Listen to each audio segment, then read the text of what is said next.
Alright guys, I am back with my WWE Raw review for the 8th of the 9th, 2014.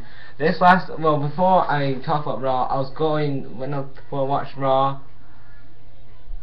before I watched Raw this past week, I was thinking about last week's episode and the episode after that.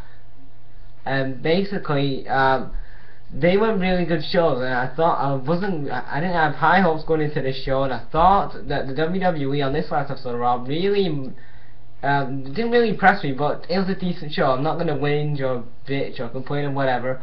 I thought this show was a decent show. I thought it was a decent show.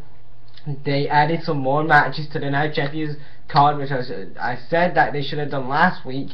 But they did that this week, and they did a bit of that on SmackDown, which was good. So we open up Raw this week with a match. We open up with a match this week.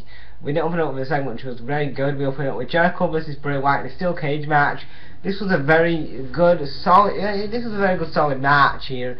This wasn't the best This wasn't the best Jericho and Bray Wyatt match I've seen yet. I know these two guys can have a better match when they have more time. I think at Night Champions, which would probably be their final match, because they might be 2-2 then, because like Bray's won 2 matches, Jericho's only won 1 at the minute, so they'll probably have another rematch at Night Champions. And I think that final match will probably be a 4 to 5 star match, because I think those guys will have a lot of time to get everything, all the false finishes, all the storytelling they need to do in that match at Night Champions. And I think they probably need a bit more time, but they got a good amount of time tonight though. Bray Wyatt, Jericho does tweak his knee in the match. Then Bray Wyatt throws Jericho in the cage. Then Jericho climbs up the ring. He's trying to escape, but then he hits like a crossbody, which I thought was awesome, off the cage. Then at the end, it's Jericho and Bray Wyatt. They're brawling to get out of the cage. They're crawling for like about 5 minutes, trying to get the cage. Bray Wyatt rolls on the other side. He lands on the floor, and Bray Wyatt wins the cage match. So obviously they're continuing this feud at Night Champions. I see Jericho going over there. And then we get a segment. Triple H tells Orton that he has a match against Roman Reigns tonight. Then we have a Dolph promo. Dolph cuts a promo on the Miz, saying that Miz has been taking some pictures and stuff of himself, and he shows these pictures of Dolph. Dolph shows these pictures of Miz embarrassing himself, like Miz having these Miz and Sandow spraying Miz with spray tan and stuff, and embarrassing stuff like that. So Miz and Sandow come out. Miz tells Sandow to get Dolph, but Dolph hits a zigzag on Sandow. So obviously they did a bit of building up the Miz and Dolph feud. Second match tonight, which was Paige and AJ versus Natalya and Rosa. This was a squash match, but AJ and Paige get the win with the Black Widow. And then we get to a Heyman promo. Heyman and Cena promo. Heyman comes out first, cuts a great promo, pros over Brock Lesnar, and he says that John Cena was the greatest WWE World Champion of all time. And then he says that at Night Champions, Brock Lesnar will beat John Cena again. Then he says that he wants John Cena to join the dark side, and he says that the devil didn't sell his soul to him. The devil sold the soul to Heyman. I thought that was really a good line there. Then Cena comes out, fucking cuts a boring promo. I thought the promo wasn't bad though. Cena cuts a promo saying that he's not going to change who he is. He's the same old John Cena. So yes, kind of disappointing there, but we all knew he's not going to turn heel. But yeah, John Cena cuts a boring promo saying he's not going to change, and all he thinks about is to eat, sleep, be John Cena. He says that a few times. I thought Heyman's promo was good, but Cena's was decent, but it wasn't, his best work, like I said. And then we get to the third match tonight, which was Rollins versus Sheamus. This match was alright, I guess. Rollins gets win by distraction by Cesaro. Cesaro distracts Sheamus. Then Rollins hits a dropkick for the win and gets the win over Sheamus. Then after the match, Cesaro hits a neutralizer on Sheamus. So they're continuing their match, but they're still building up their feud for Night Champions. Then we get to the fourth match of the night, which is Sami Zayn, Adrian Neville, Sami Zayn and Adrian Neville versus Tyson Kidd and Tyler Breeze.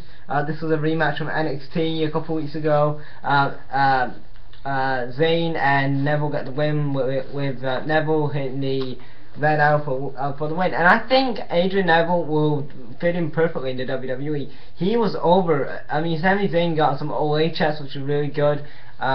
Also, Adrian Neville, I'd say Adrian Neville getting over.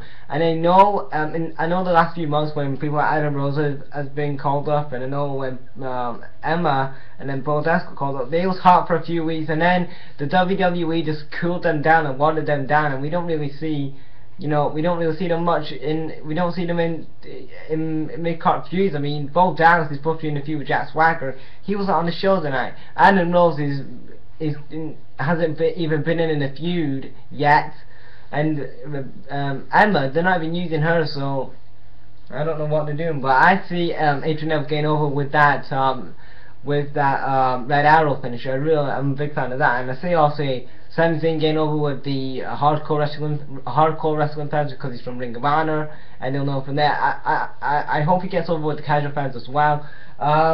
Also, I think that I hope that I hope one thing I do want to see from these two guys, I do want to see Adrian Neville improve on the mic. Another guy I want to see, another guy I think he could get over it, on the main roster is Tyler Breeze. I think he's a guy who could get over with his gimmick. I think that maybe you have to change his gimmick over after it goes after it's getting a bit stale. I won't keep him with that gimmick for a year. I think maybe keep him with that gimmick for a bit more longer, and then after it's been called up, you would give him a different gimmick. But yeah, I thought it was an alright match, and these four guys worked really well. Then we get to this bad segment here. You have Jerry Springer and the Bray and Nikki Bella segment. You have them cutting promos on each other. Then you have then we have these videos of their mom and dad and brother talking about how Nikki and Bray, how Nikki split up the family and stuff. Then a brother comes out for some weird. He comes out. Then they start fighting. Then Jerry Springer gets knocked over, he sprays his ankle, and he's gonna get stretchered out. Really? You sprayed your ankle? It's not like you fucking broke your leg. Oh my god, this acting was bad. You had Brie Bella and Nikki Bella, bad actors. Then you have Jerry Springer in there. I don't like him at all. I've never watched a Jerry Springer show in my life, and I don't really plan to watch a Jerry Springer show. And like I said, three bad actors right there. Jerry Springer, Brie and Nikki right there. Then we get to the fifth match tonight, which was Dos Brothers versus Los Luchadores. Dos Brothers win the Dark Matter for the win. After the match, before the match, Usos got a promo on the Dos Brothers. Then after their match, the Dos Brothers get attacked by the Usos. Then the sixth match tonight, which was Adam Rose versus Taz O'Neill. The Bunny punches Heath Slater. Then Adam Rose hits the party foul for the win. And yeah, Adam Rose goes over. I don't really care. Adam Rose is getting boring. Sixth match. Oh yeah, said that one. Then we get to the main event. We also do have a Rusev promo. We got a promo on Mark Henry earlier as well. Forgot to mention that. He talks about America, and he talks about America and Mark Henry and stuff like that. So anyway, then we get it was a Lana promo, sorry. Then we get to the seventh match tonight, which was Orton versus Reigns. It was a decent match. Randy wants to DT off the ropes. Reigns hits a Superman punch. Then Kane and Rollins attack Reigns. Then obviously Reigns is getting beaten down, so Reigns wins by DQ. Then after Reigns got chokeslammed and all that, Orton calls down for the steel cage to get lowered down, so he lowers down the steel cage, but Reigns spikes Rollins and Kane off before the cage gets lowered down. Then Randy went like RKO'd Reigns. Then they get back in the cage or something like that. Kane and